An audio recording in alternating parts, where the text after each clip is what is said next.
pessoal, boa noite. Eu espero que esteja tudo bem com vocês. Eu sou a professora Kelly Campelo e nós estamos iniciando mais uma aula de Sociologia aqui pelo canal Educação. Então, desejo que todos vocês sejam bem-vindos e bem-vindas. Hoje é a nossa última aula aqui do nosso primeiro semestre. Então, por isso mesmo, na aula de hoje, eu decidi trazer aqui uma revisão sobre os conteúdos que nós discutimos durante o nosso mês de junho e também aqui na primeira semana de julho. Aqui durante o mês de junho a gente discutiu conteúdos relacionados a meio ambiente, né? A gente precisa compreender que o meio ambiente é esse meio em que nós vivemos, em que todos os seres vivos e os não vivos e os seres humanos estão inseridos e a gente vive de uma forma coletiva, interagindo com esse meio ambiente. Inclusive, o próprio mês de junho é um mês que é voltado, né, para a preservação, para a discussão de como é importante a gente preservar o meio que a gente vive, e é claro que a sociologia ela também se interessa por isso.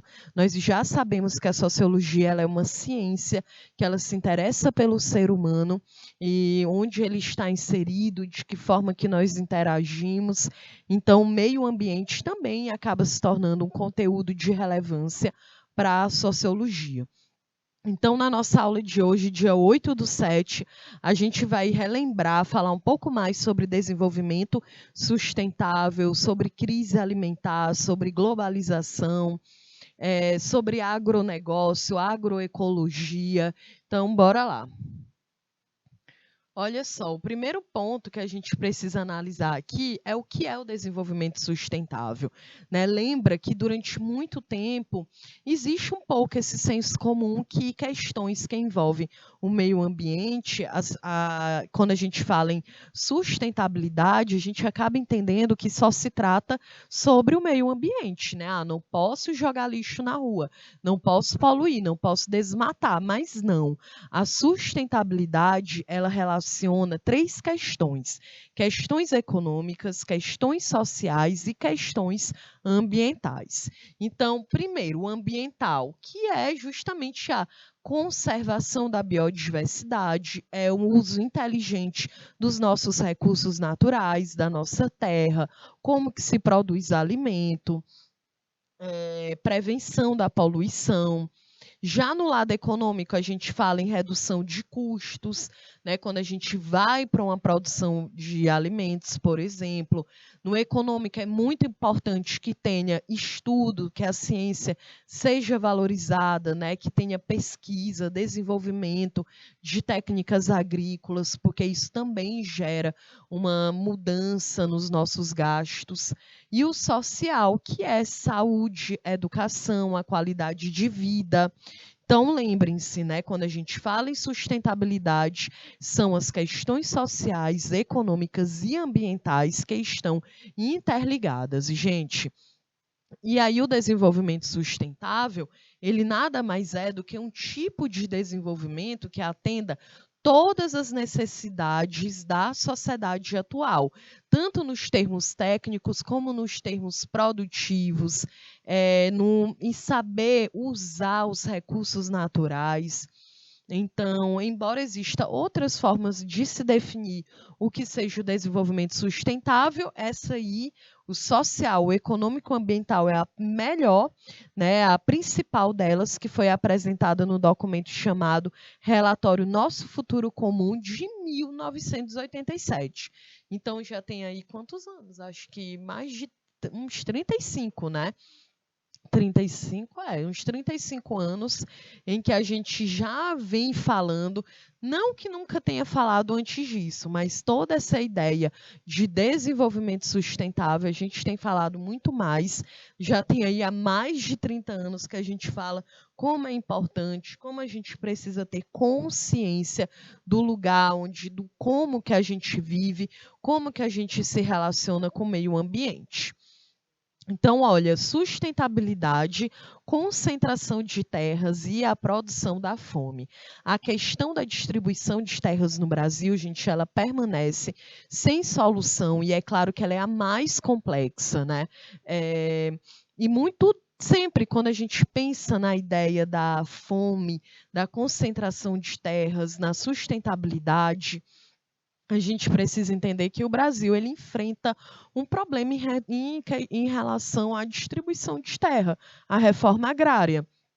E nós vimos aqui nas nossas aulas que essa reforma agrária, né, ela sempre foi um ponto, sempre desde quando a gente estuda Brasil colonial, que é aquele momento em que o Brasil ele começa a ser explorado, ocupado, colonizado por Portugal, em que basicamente Portugal desenvolve as capitanias hereditárias, que é a divisão da terra. Então é um país que entra em outro para poder ocupar e colonizar e dividir essa terra e faz uma maior propaganda lá no seu país e diz: olha, galera, bora lá para o Brasil para a gente ocupar, para vocês enriquecerem. Eu sei que o país é ruim, mas a gente vai enriquecer.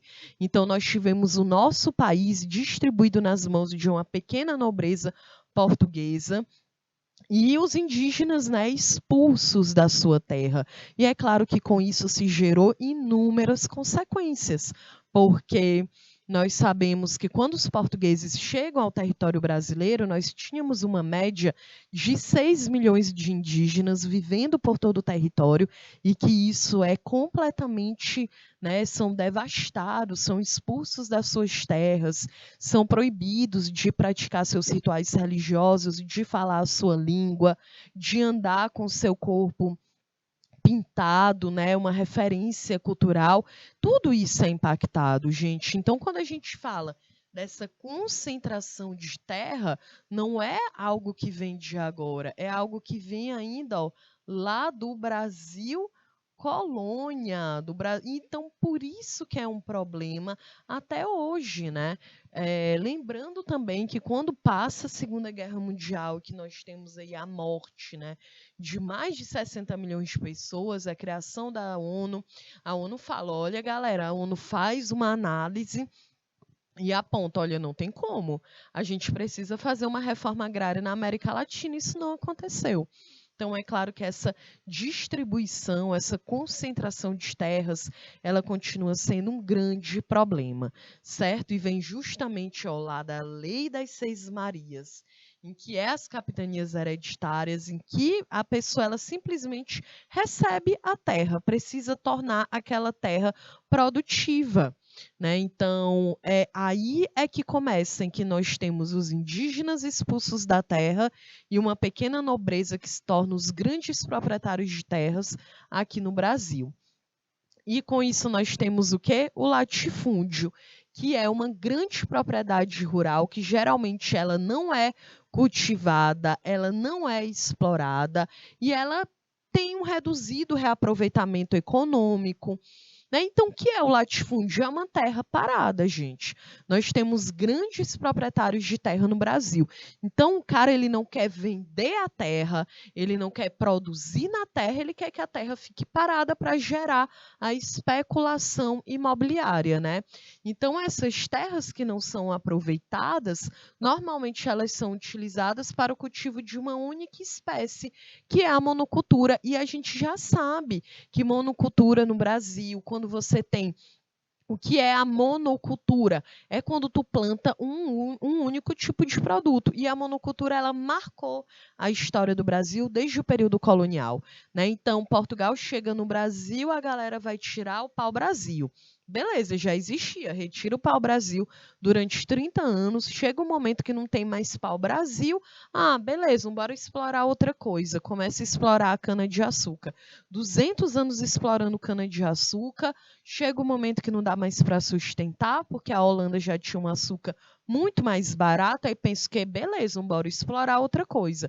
Vem com o ouro do século XVIII, acaba 100 anos tirando o ouro, acaba o ouro, beleza, bora explorar outra coisa, vai para as drogas do sertão. O algodão, tabaco, café no século XIX. Não tem mais como produzir café, a galera não compra mais café, embora para outra coisa. Então, a monocultura ela é um atraso da economia do país há muito tempo, porque se eu só planto uma coisa, só uma coisa, só uma coisa, vai chegar um momento que não vai ter mais, gente. A terra ela fica improdutiva e essa foi a grande questão do Brasil colonial, né, e que se perpetuou ao longo da história. Então, aqui, a produção também nesses latifúndios, ela é quase destinada ao mercado de exportação. O Brasil, por exemplo, é uma referência na exportação das commodities, que a gente fala que são produtos que podem ficar estocados durante meses. E a soja no Brasil é uma grande referência, né? Uma soja que ninguém come, não é uma soja para alimentar pessoas, né? É uma soja para poder alimentar o gado. É uma soja para poder ser vendida para fora do país. E aí, é justamente isso, esse latifúndio. Uma terra parada, uma terra improdutiva, uma terra que o que é plantado não tem tanta qualidade assim. E olha aí, para vocês terem uma ideia, né? A fonte, lembrando que é sociologia, a gente é uma ciência, né? A gente precisa dar esses dados aqui baseados na fonte, né? Na ciência, em dados científicos. Então, isso aqui, sobre essa pesquisa sobre a distribuição das terras no Brasil, a fonte é o INCRA, que é o INCRA e o Sistema Nacional de Cadastro Rural, é de janeiro de 2013, e aí é de janeiro a setembro. E aí nós temos, olha só, 60% ou 5,6 milhões de propriedades rurais é a República do Latifúndio. O Brasil ele é conhecido como a República do Latifúndio, gente, porque 60% do território brasileiro, das terras, do território não, né? Das terras no Brasil é para o latifúndio, é a propriedade privada, 60%, né, de uma produção que ela é muito pequena. Depois a gente tem um país de propriedades rurais, porque as áreas urbanas, né, as unidades de conservação e outras áreas públicas somam menos da metade da área ocupada por todas as propriedades rurais no território brasileiro. Então, é um país de propriedades rurais, embora o Brasil já tenha, né, hoje a gente tem 212 milhões de habitantes, né, a média. E nós temos mais de 90% da população brasileira está concentrada no meio rural. Desculpa, no meio urbano. Mais de 90% da população brasileira está concentrada no meio urbano. Lembrando que para ser considerado um meio urbano, a gente precisa de pelo menos 20 mil pessoas morando dentro daquela cidade. Aí é meio urbano, de acordo com a ONU. Então, o Brasil ele é urbano, porque mais de 90% da população mora no meio urbano, mas ele é rural, porque a maior parte das propriedades ainda são rurais. E aí entra aqui, olha aí, os povos indígenas ficam com a menor fatia, 13%, em que as terras indígenas elas são 5 vezes menores que a área total das propriedades rurais do Brasil, e vivem nelas em torno de 230 povos e aproximadamente 567 mil pessoas. De acordo com o IBGE de 2010, lembrando que o IBGE ele é feito a cada 10 anos, a gente não teve IBGE de 2020, né? Teve a pandemia, não tinha como a galera sair para ficar fazendo recenseamento. Esse foi um dos motivos, a gente sabe que envolve outros por uma questão política, e aí agora a gente vai ter esse IBGE para a gente ver, de fato, né, o recenseamento maior, gente, né, e o IBGE ele é fundamental, é necessário, não tem como, né, a ciência, os dados científicos, a gente se baseia também pelos dados do IBGE. E aqui eu já expliquei, né, as origens da nossa concentração fundiária brasileira, que é as capitanias hereditárias, que são as Seis Marias. Então, vocês estão vendo aí um mapa das capitanias hereditárias, que é de todo o litoral brasileiro, em que Portugal, com a ideia de que era preciso ocupar o Brasil para impedir que outros países, né, como a Holanda, a França, a Inglaterra, conseguissem se fixar aqui, então ele tem essa ideia, beleza, vamos dividir o país, começar a distribuir uma galera, principalmente portugueses, né? Porque aí Portugal teria um domínio muito maior e foi isso que foi acontecendo. Então é uma concentração da propriedade de terra. Tá lá um indígena vivendo na terra, eu chego e falo, bora indígena, vaza, eu coloco um português para ocupar aquela terra, para ele tornar aquela terra produtiva e lucrativa para Portugal, porque produtiva ela era. A grande questão é que Portugal quer lucrar, para lucrar vai começar a desenvolver atividades econômicas dentro dessas terras, certo? Bom, outro ponto que a gente precisa revisar, que nós estudamos aqui durante o nosso mês de junho, foi sobre crise alimentar e globalização. E, primeiro, né, a gente vive em um mundo globalizado. Viver em um mundo globalizado é a ideia de que a gente anda interagindo o tempo inteiro com pessoas do mundo inteiro. Então, o Brasil, por exemplo, ele mantém relações comerciais, econômicas com países do mundo inteiro, na Europa, na Ásia, na África. Então, isso é a globalização. Claro que também entra a questão aqui das novas tecnologias, da comunicação, porque a gente consegue saber o que está acontecendo em qualquer lugar do mundo, é só entrar na internet. Então, essa é a ideia da globalização. E aí, sem dúvida, né, as tecnologias com as quais nós contamos hoje, elas geram muitos benefícios para o cotidiano das pessoas, mas elas também geram uma série de prejuízos. Então, ao mesmo tempo que as tecnologias elas vêm para poder facilitar, então agora essa aula, a gente está tendo uma aula mediada por uma tecnologia, porque precisa de uma internet, de uma televisão, de uma câmera, de um sistema de internet aqui. Se isso não tivesse, seria muito difícil da gente estar realizando essa aula há 50, há 30 anos atrás, né? Então, não, a tecnologia ela muda, ela transforma a sociedade, ela se torna um benefício, mas a gente também tem muitos impactos aí negativos gerados pelo uso também das tecnologias de uma forma desenfreada, certo? E aí, gente, qual é a relação entre fome e globalização?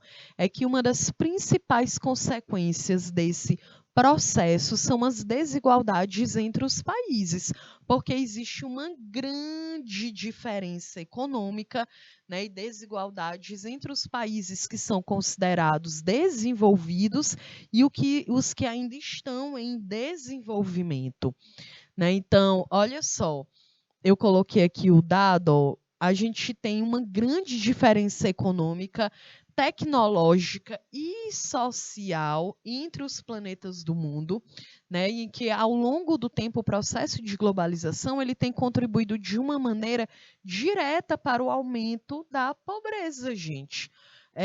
Então, estima-se que atualmente cerca de 1,5 bilhão de pessoas no mundo vivem, ou melhor, sobrevive com uma renda diária que não ultrapassa $1. Né? Então, isso é a prova que no Brasil, o Brasil voltou a entrar no mapa da fome. São 33 milhões de pessoas passando fome no Brasil. A gente analisou a pesquisa do PNAD, do mapa da fome, na última aula. A gente pegou, eu trouxe aqui as principais características que foram identificadas quando fizeram o mapa da fome de setembro, não, de novembro de 2020, não, de setembro de 2021, abril de 2022, o Brasil volta a entrar no mapa da fome, e a fome no Brasil, ela tem gênero, que são as mulheres que mais passam fome. O mapa da fome apresentou que a fome no Brasil tem raça, porque a população negra é que mais passa fome. A configuração familiar que mais passa fome no Brasil são as famílias que têm mais crianças. O mapa da fome constatou que no Brasil falta água potável. Então, são muitas questões que a gente precisa levar em consideração. Né? Então, aqui, por que a gente fala da globalização? Porque a globalização ela gera as diferenças, né, entre os países. Então, quando a gente fala assim, né? Uma empresa, uma marca multinacional, ela vem para o Brasil, ela vem para a América Latina, ela vem porque a hora de trabalho do trabalhador na América Latina é muito menor do que a hora de trabalho no Canadá, nos Estados Unidos, no Japão. Então, vem porque lucra, né? Porque é muito lucrativo. A gente aqui, as desigualdades que ainda vão envolver a globalização é que tecnologia, quando falta tecnologia num país, também se gera muita desigualdade. Por que a gente fala que existem países que são desenvolvidos? É porque são países que produzem tecnologia. E um país que é em desenvolvimento? Porque é um país que produz mão de obra. Então, também nós somos impactados por essas diferenças. E eu trouxe aqui, né? Brasil, fome avança no Brasil em 2022 e atinge 33 milhões de pessoas no Brasil, gente, 100 mil. Esses dados aqui é do Inquérito Nacional sobre Insegurança Alimentar no contexto da pandemia da Covid-19 no Brasil, e mostram que só 4 entre 10 famílias conseguem um pleno acesso à alimentação. Então, isso é o que a gente fala de insegurança alimentar. Existe do nível médio, leve, até o mais grave. Então, essa edição ela também mostra que mais da metade da população brasileira convive com a insegurança alimentar em algum grau, que é leve, moderado ou grave, que é a fome, de fato. Então, o Brasil ele regrediu 30, né, gente? 30 anos. Voltou para a década de 90. Olha a realidade que a gente está vivendo, né? Então, isso aqui é para a gente, de fato, refletir na própria realidade que nós estamos inseridos. E aí é muito interessante trazer que o Josué de Castro, ele tem um estudo clássico, que é a Geografia da Fome, em que ele analisou de uma maneira sistemática o fenômeno da fome no Brasil. E aí, nas suas obras, ele provou que a questão da fome não se tratava do quantitativo de alimentos ou do número de habitantes, mas sim da má distribuição das riquezas. Então, a gente fala, o Brasil, a galera passa fome porque a gente... Como que se passa fome? É porque é muito pobre. Tá. Como, né? Por que a gente tem essa pobreza? Óbvio, a gente é considerado aí, a gente tem uma das piores distribuição de terra, de renda. O Brasil, eu acho que ele está em 7º lugar, de acordo com o Fórum Mundial Econômico, de péssima distribuição de renda. Em 7º lugar, gente, o mundo tem mais de 150 países e a gente está em 7º lugar com uma das piores distribuições de renda. Não é à toa que o DIEESE, que é o Departamento de Estatística Econômica do ano de 2022, constatou que o salário mínimo no Brasil deveria ser por volta dos R$ 6.500. Por quê, né? A gente recebe 6 vezes a menos. Porque R$ 1.000 não dá para viver no Brasil, gente. Não dá. A cesta básica no Brasil, uma das mais caras do Brasil, é na região Nordeste, que é no Ceará, que custa em média de R$ 620. Lembrando que quando eu falo cesta básica, não é aquela que a gente vai no supermercado e vê a cesta básica de R$ 50, tá? É o cálculo que é feito, é uma cesta básica, uma compra no supermercado mínima para uma família de 4 a 5 pessoas que deveria durar o mês. Então, é mais de R$ 600. E aí a pessoa ela ganha R$ 1.000 e mais da metade é só para comer. Como é que ela paga o aluguel? Como é que ela paga, ou se ela tiver um financiamento? Se ela ganha R$ 1.000, é muito difícil que ela consiga um financiamento, um crédito no Brasil, né? Então, ela tem R$ 1.000, ela tem que pagar o aluguel, ela tem que pagar a água, a luz, ela vai pagar a internet, né? Lembrando também que, de acordo com o IBGE, uma média de 43 milhões de pessoas no Brasil não tem acesso à internet. porque eu sempre faço aqui o recorte, né? Porque senão fica parecendo, olha, a professora ali diz que a galera paga internet, mas é 43 milhões de pessoas sem acesso à internet no Brasil. Isso também mostra que o Brasil não é de fato uma democracia, porque democracia dá o acesso à informação. Se eu não tenho acesso à informação, eu não vivo em uma democracia plena. É simples assim. E aí o Josué de Castro, é incrível isso aqui da geografia da fome, porque ele quebra tudo que se afirmava no Brasil, do neoliberalismo, desde a década, né, de 90 e muito antes também, mas a gente fala do neoliberalismo mais forte no Brasil na década de 90 em diante, e aí ele diz, olha, galera, passa fome no Brasil, não é porque o Brasil produz pouca comida, não é porque o Brasil tem muitos habitantes, mas sim porque riqueza no Brasil é má distribuída, né? De acordo também com o IBGE de 2000, eu não lembro, acho que é de 2013, acho que é de 2016, o IBGE fez uma pesquisa e é muito impactante, gente. Um trabalhador no Brasil que recebe R$ 1.000, ele teria que ficar pelo menos 19 anos trabalhando sem gastar R$ 1 para que ele pudesse ter 0,001% do que um bilionário tem no Brasil. Então é algo que é impossível, muitas vezes a gente nem consegue ter uma noção, porque é uma péssima distribuição de renda. Também, segundo o IBGE, 5% da população brasileira concentra riqueza nas suas mãos, equivalente aos outros 95% da população. A gente nem consegue ter muita noção, né, dessa desigualdade. E ela é imensa e a gente é impactado por essa desigualdade o tempo inteiro, né? Então, ele quebra essa ideia de se acreditava que a problemática da fome não seria resolvida com a ampliação da produção de alimentos, gente. O que vai conseguir resolver a fome é uma melhor distribuição dos recursos, das terras para os trabalhadores, né, poderem produzir. E por isso mesmo ele era um defensor da reforma agrária, inclusive o Josué de Castro foi preso durante a ditadura no AI-5, que foi o mais violento da ditadura militar. Outro estudo, outro ponto que nós estudamos aqui durante as nossas aulas foi sobre agroecologia, que é uma ciência que ela fornece os princípios ecológicos básicos para o estudo e o tratamento do ecossistema. Então, a agroecologia é uma ciência que nos permitiria produzir alimentos e tecnologia e o uso da terra de uma forma muito mais sustentável e segura. Então, nós temos aqui os 3 princípios da agroecologia.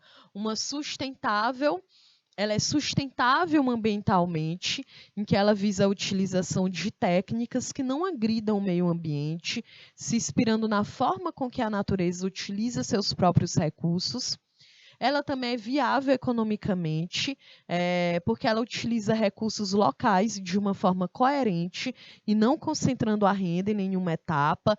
Ela também consegue preços mais justos, é óbvio que ela gera lucro.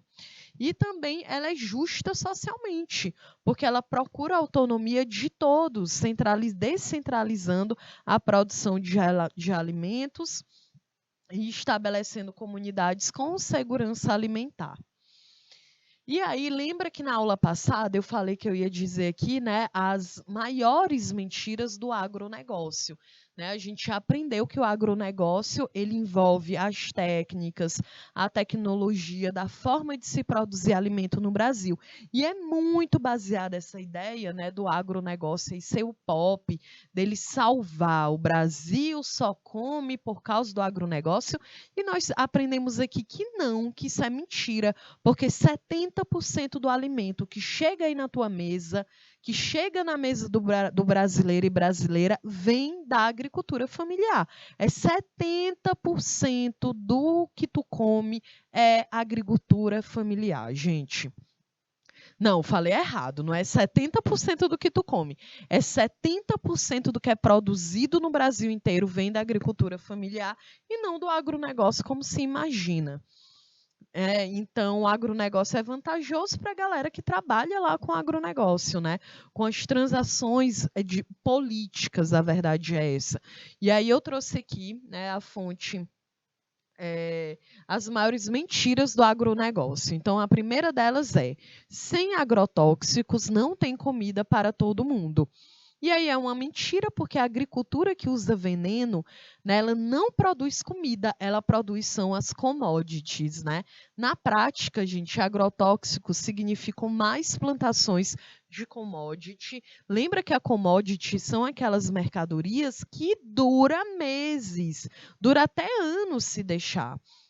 Então, se tiver um cuidado, né? Então, na prática, os agrotóxicos significam mais plantações de commodity, o que desestimula o cultivo de comida de verdade, como o arroz e o feijão. Um exemplo são as próprias safras de commodity brasileira, que bateram recordes de produção e exportação nos últimos anos, inclusive na pandemia, enquanto que a fome e a miséria se agravavam em todo o Brasil. Então, commodity não é comida que a gente come. Commodity é mercadorias, né, que vão para fora do Brasil. A segunda mentira é que a agricultura brasileira, olha, a agricultura brasileira depende de fertilizantes como o potássio. Mentira também, porque apenas 30% das propriedades rurais brasileiras usam fertilizantes químicos e minerais, de acordo com o Censo Agropecuário de 2017. E a maior parte do uso é para a produção de commodity, principalmente como a soja. Quando a gente fala em commodity no Brasil, lembra da soja. Aí vai dizer, professora, mas a soja aí, né, a comida dos vegetarianos, né, o óleo que a gente usa? Não, gente, é comida para boi e é comida para boi do mundo inteiro, né? O Brasil é o maior produtor e exportador de commodity, no caso da soja. Então, a maior parte dessa nossa produção é a soja, que está em expansão desenfreada no Brasil e que é nutrida pela violência contra povos da floresta, né? A gente tem as pessoas que são impactadas, os indígenas, quilombolas, os ribeirinhos.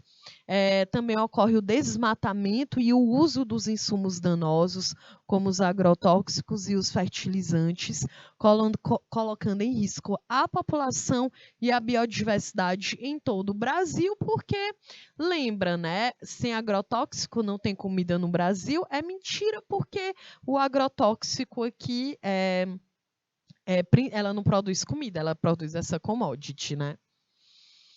A terceira questão que a gente precisa quebrar aqui é que dizem, né, há muita terra para pouco índio. Lembrando que a gente viu, né, que a população indígena fica com a menor fatia, porque é 15% apenas da área, né, de terra no Brasil. Lembra que 60% é do latifúndio.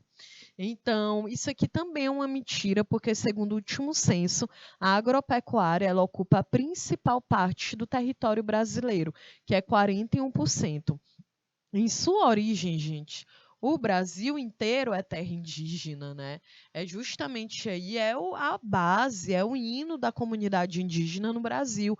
Porque quando os portugueses chegam lá em 1500, nós tínhamos uma média de 6 milhões de indígenas espalhados por todo o território brasileiro e que isso aí são expulsos das suas terras, mulheres indígenas violentadas, proibidos de fazer os seus rituais religiosos, de falar a sua própria língua.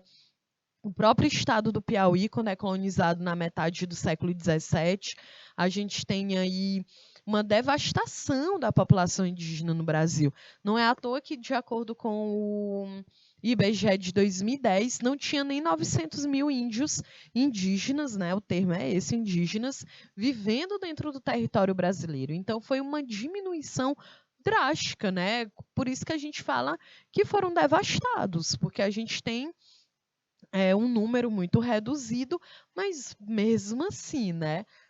o Brasil, a ideia é que o Brasil é uma terra indígena. Então, após 5 séculos de violência e invasões, atualmente apenas 13% do território nacional é demarcado como terras indígenas, que estão entre as áreas mais preservadas do país, né? Justamente a terra que apenas é que é demarcada, porque um grande problema no Brasil é porque as terras indígenas, elas ainda não são demarcadas, apenas 13% é que é. Então, é claro que é uma luta da população indígena que essa demarcação ela possa ocorrer. E aí, para se apossar desses territórios e das suas riquezas naturais, a bancada ruralista, né, ela tem promovido cada vez mais políticas anti-indígenas, como foi a PL do 191 do Marco Temporal, dos projetos de leis mais absurdos que esse país já viu. Qual era a ideia dessa PL? Era dizer que quem indígena que vivia na terra demarcada até a Constituição de 88, beleza. Depois de 88 não adiantava mais, então se faz o quê? Se mata tudo quanto é indígena depois da Constituição de 88? Que democracia é essa, gente? Essa PL ela não foi passada. Mas continua essa discussão e não tem como a gente viver dentro de um território que a gente acha que indígena só no dia do índio, que isso é um dos outros absurdos que existe nesse país, e a gente comentou sobre isso, que indígena não é fantasia, né? Aí a gente está lá. Eu já fui professora de criança. Chega lá no mês de abril, a gente tem que planejar pintando criança de indígena, né? Que é um absurdo, é uma falta de respeito com uma população que não é fantasia. Aí a galera vai para o carnaval, se fantasia de indígena também, porque a gente não tem consciência política, a gente não tem consciência da nossa própria história, da nossa própria memória. Então, é por isso que a gente precisa falar sobre isso, né, gente? Outro ponto, a nossa aula está chegando ao fim, então, outro ponto aqui é sobre as leis de proteção ambiental atrapalham a economia do Brasil. Mentira também, porque enfraquecer as políticas ambientais vai na contramão de importantes discussões internacionais, que estão cada vez mais preocupadas e atentas às questões ambientais e climáticas. Por exemplo, os países da União Europeia estão discutindo uma lei para banir produtos que tenham origem em áreas desmatadas. Já na COP26, nos Estados Unidos e a China, os Estados Unidos e a China assinaram um acordo, né, se comprometendo a combater o desmatamento para enfrentar o aquecimento global. Mas hoje a gente vive momentos tão tensos que tem gente no Brasil que nem acredita em aquecimento global, né? A galera não acredita mais na ciência. É uma ignorância assim que é impressionante. Como é que você não acredita na ciência? Não tem como, gente. A gente come, se veste, trabalha, anda de carro, anda de bicicleta, tem internet, é tudo ciência, é tudo tecnologia. Não tem como a gente não acreditar na ciência. Aí vai lá um grupo de pesquisadores, a galera se envolve, pesquisas no mundo inteiro falando que existe aquecimento global e a galera acha que não. Então, os problemas aqui, eles são mais profundos do que a gente imagina, né? E aí a quinta mentira, que é só para a gente fechar aqui, é sobre a grilagem, né? Dizem, a grilagem beneficia a agricultura familiar. Mentira também. Ela é camuflada de regularização fundiária. A grilagem, ela estimula mais desmatamento e favorece grandes ladrões de terras, principalmente na Amazônia. Porque o que é a grilagem? Olha, né, a grilagem vem do grilo, porque os fazendeiros, antigamente, eles faziam um documento falso, colocava dentro da gaveta com alguns grilos, deixava o documento lá, né, até os grilos fazerem o papel de deixar eles faziam um trabalho de deixar o papel bem amarelado, naquela ideia de que era um papel velho, e aí o cara chegava e dizia: olha, galera, tá aqui, ó, meu documento, então vaza da minha terra, né?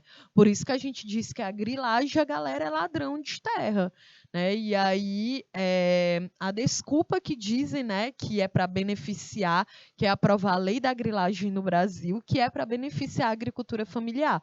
Mas a própria CONTAG, que é a Confederação Nacional dos Trabalhadores na Agricultura, que representa 10 milhões de agricultoras e agricultores familiares em todo o Brasil, é contra, gente, esse projeto de lei. Não tem como, né?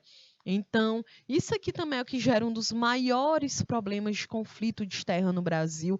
A gente também teve uma aula aqui só para falar dos conflitos de terra.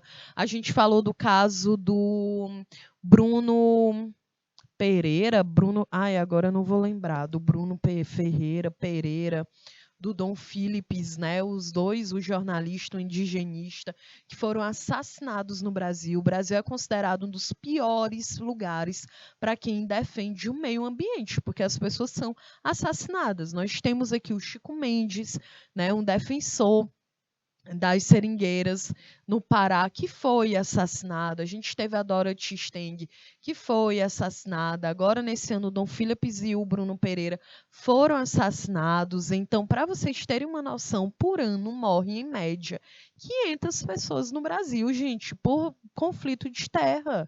Então, é um número assustador.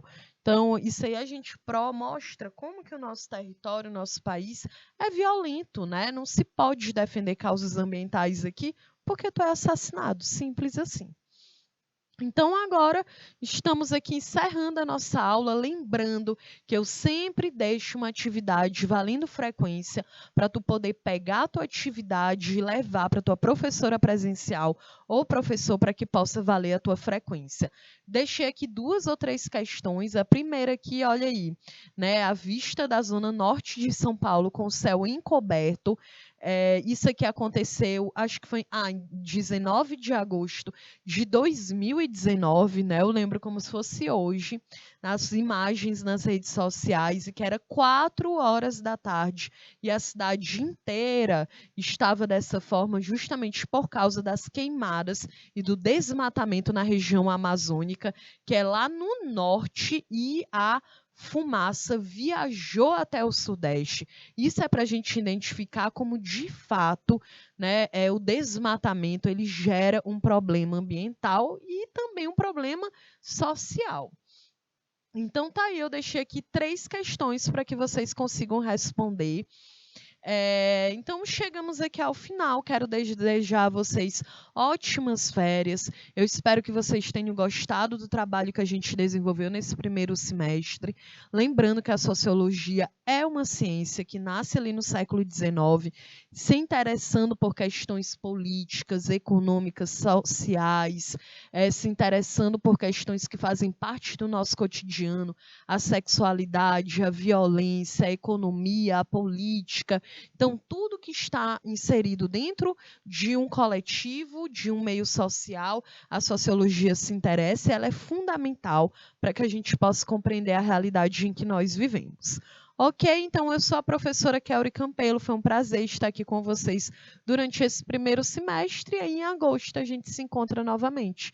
Então, beijos, ótimas férias e até mais.